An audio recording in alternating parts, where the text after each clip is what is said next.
Battle of Verdun. Both sides had roughly 600,000 to 700,000 casualties.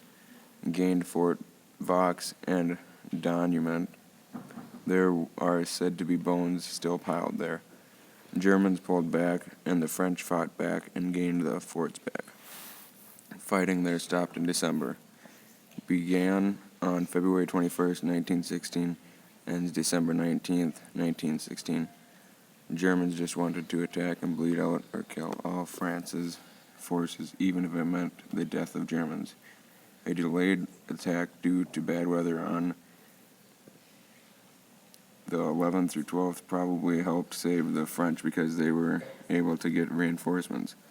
Also important because Germany could have won the entire war if they won the battle.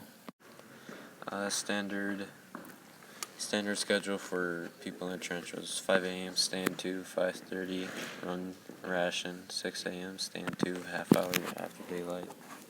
7 a.m. was breakfast, and after 8 they clean themselves, clean weapons, tidy trenches. Noon was dinner, you get to sleep, and then tea at 5, and then another stand 2 till 6 to 6:30, and then after that it was work.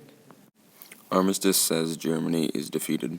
Germans had to hand over 5,000 artillery pieces, 30,000 machine guns, 3,000 million Wharf, 2,000 aircraft, 5,000 locomotives, 150,000 railroad wagons, and 5,000 trucks.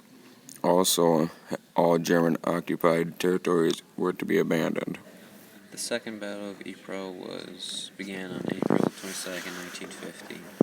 It was the first time the Germans ever used chlorine gas. The person who made this gas was called Fritz Haber, and his wife committed suicide because she was protesting her husband's efforts for Germany. The Germans used the gas as their main weapon, and it forced the Allied forces back who were unprepared. It caused damage to the respiratory system, causing asphyxiation. There's roughly about 5,700 canisters used containing 168 tons of chlorine gas.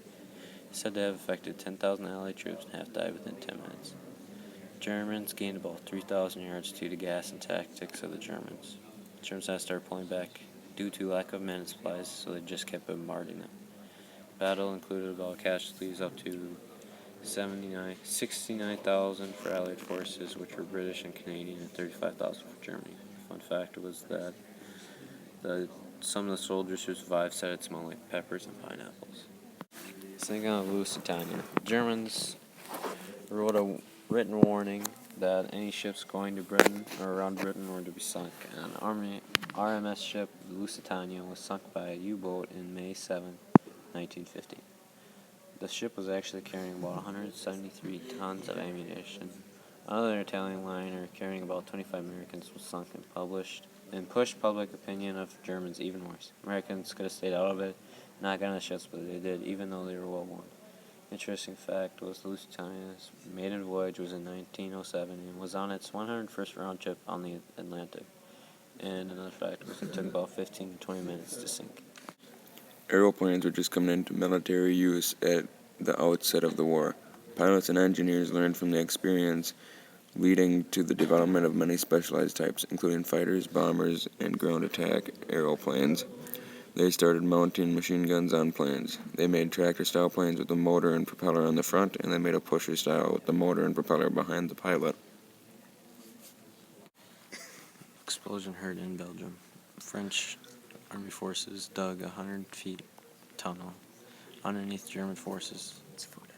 They put in 900,000 pounds of explosives. It was set off. It destroyed Germany's front line and also hurt 140 miles away in Belgium.